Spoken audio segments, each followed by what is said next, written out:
Dok, kenapa anak yang batuk pilek harus ditunda jadwal operasinya, Dok?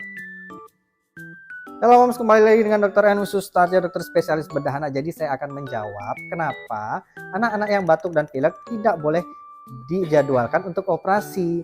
Jadi Moms, pada anak yang batuk pilek, apabila dilakukan operasi yang terjadwal atau elektif akan beresiko satu, ada risiko infeksi yang memberat dari batuk pileknya. Dua, bisa ada gangguan pernapasan. Tiga, bisa jadi resiko komplikasi dari pembiusan, bahkan pasca operasi pemulihannya bisa lebih lama.